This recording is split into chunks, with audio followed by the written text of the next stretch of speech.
We are back on Taking Care of Business on Koerner Radio, News Talk, 1180. Our guest by phone, Erik Rush, the author of Negrophilia, America's Racial Obsession, a columnist, writer, author, and also the man who broke the Rev Wright story way back in 2007. Erik, before we go back to our discussion about the election, I want to ask you a question that's something I noticed on your bio that I didn't notice last time we talked to you. You were a musician at one time? Well, I guess I still am, and that sort of thing doesn't really leave you. But yeah, my original career goal when I was in my teens and early 20s was that of rock star.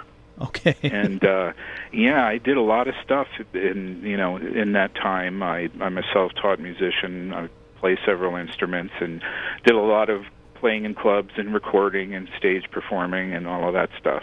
You know, it's funny, when I saw that, it didn't surprise me, but I had to ask you about that. But that's great. It's great that you had another life before this. Yeah, it was a lot of fun, and I can still use those. I still use those abilities, actually, and because I have a media production business and I play in the church and all that stuff. Not in Rev Wright's church, though, right? No, definitely not. No, I don't think you would be on his Christmas list or Obama's Christmas list, for that matter. Well, no, I'd probably be on some other list, but not that one. Yeah. You know, they talked about Barry Obama. He's never been vetted. He sealed all of his records, and now he's going after Romney. They're going back 50 years to find out things about Romney, but if you go back a couple of years regarding Obama, the Democrats get all upset. The Republicans just don't seem to have any chutzpah. They don't really want to go after the Democrats the way the Democrats go after the Republicans, especially what they're doing to Mitt Romney's wife right now. Yeah, and, it upsets a lot of folks who really know how vicious the Obama administration is between the Marxism and the Chicago politics. You wonder what is motivating the GOP leadership. Sometimes it even goes beyond, they're not just trying to be bigger, they're not just trying to be better than that, or they're not trying to be nice. I mean, this is war, and they know what the stakes are. So it is very puzzling to a lot of folks that I talk to. Look at the New Jersey mayor, what they just did to him. Absolutely. And that, I really wanted to get a hold of him and just say, why don't you just switch parties? Because you would be a lot better off. But they really are gangsters. The Obama administration, they're definitely gangsters. Once again, between the Chicago politics, the Marxism, and Obama is really much more of a they present him, of course, as this Ivy League trained scholar, but he really is much more of a street hustler than he is and a manipulator than he is a scholar. Well, he's proven that in the jobs that he's held, if you call it a job. Well, exactly. People who have been on the, it's very easy for me to be suspicious of people who've been on sort of the public dole all their lives, whether they've been working or not, or working in quotes, as it were, whether they've been on, assistance or whether they've just been in the machine their whole lives. They really don't, they really can't lay claim to having been part of the, part of the American process, the American system of contributing to the betterment of our society. When you look at his social justice agenda, do you think that what we're seeing now is what you and Hannity were talking about in 2008? It's starting to come to fruition, unfortunately. Oh, absolutely. That stuff is out and out Marxism. I have a bumper sticker that I designed, and it's on the back of my vehicle, and it says liberalism, communism on the installment plan. And that's exactly what it is. This stuff that they couch in these altruistic terms, social justice, is not social justice. It's taking from those who produce and giving it to those who do not for the sake of political power, and it's a con. If you look back at the Bolsheviks, it was a con. The Russian people back then had more things to complain about than the average American, but the radical leftists in America saw to that by bringing the standard down. Well, we'll torpedo the economy, and that way people will be miserable, and they will have something to complain about, and that way we can manipulate them. Sure, it's all redistribution of wealth. Yeah. Yeah, our guest by phone is Erik Rush, author of Negrophilia and the man who broke the Rev Wright story. Good old Reverend Wright. Where is he today?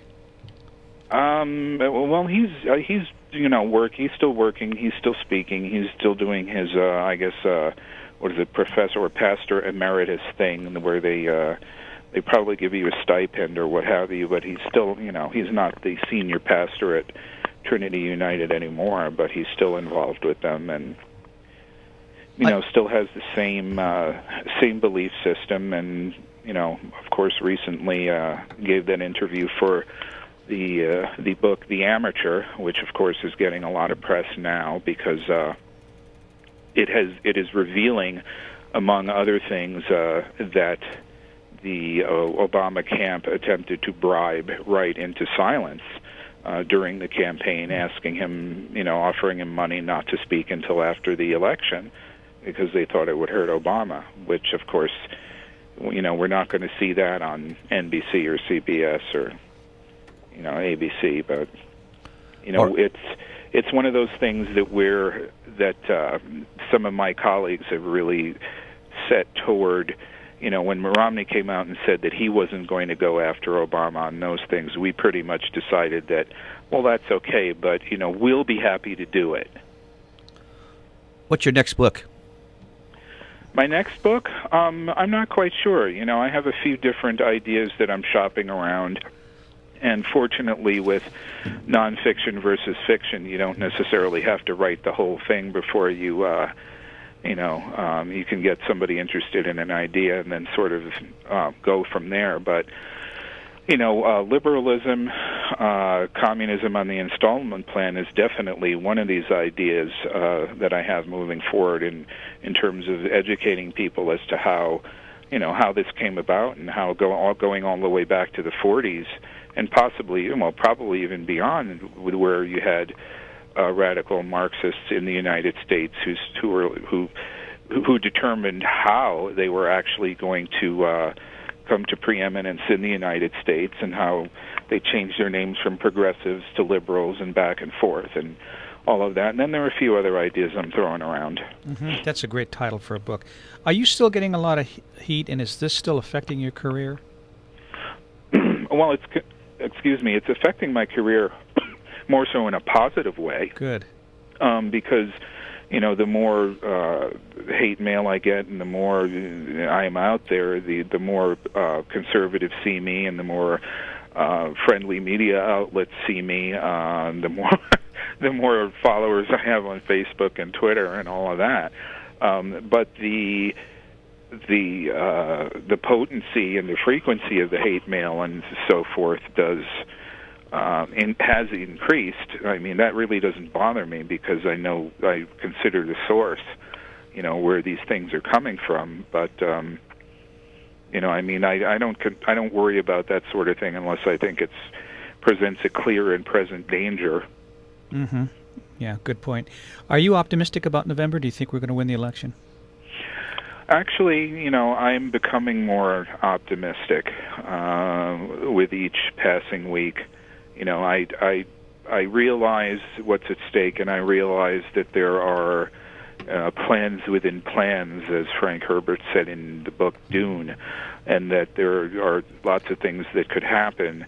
I'm certainly, as a person of faith, not discounting acts of God or things that are, not foreseen. But generally speaking, I'm becoming more optimistic with what I am seeing, not only with Romney being a bit more rhetorically aggressive, but a lot of things are happening now that show some chinks in Obama's armor, including, certain folks throwing him under the bus, the Cory Booker thing, the fellow who left the Romney campaign who came out against Obama recently. He was just on Fox this morning. Hey, a great book is coming out this past Wednesday called Screwed by Dick Morris. Yes. I've been following that, and that's another one that I'm looking forward to. Mm-hmm. Oh, Erik, we haven't even touched your book, so we have to have you back because I know last time we had you on, we talked a little about your book, and And it caused a lot of conversations for me with some of my friends down in L.A., and I know it will again. Yeah.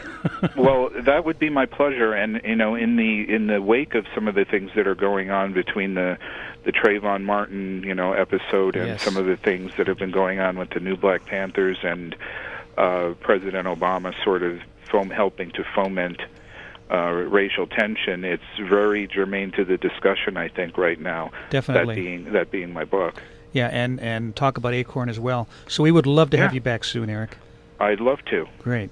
Thanks for the time again, and we'll be back in a couple minutes on Taking Care of Business on Koerner Radio, News Talk, 1180.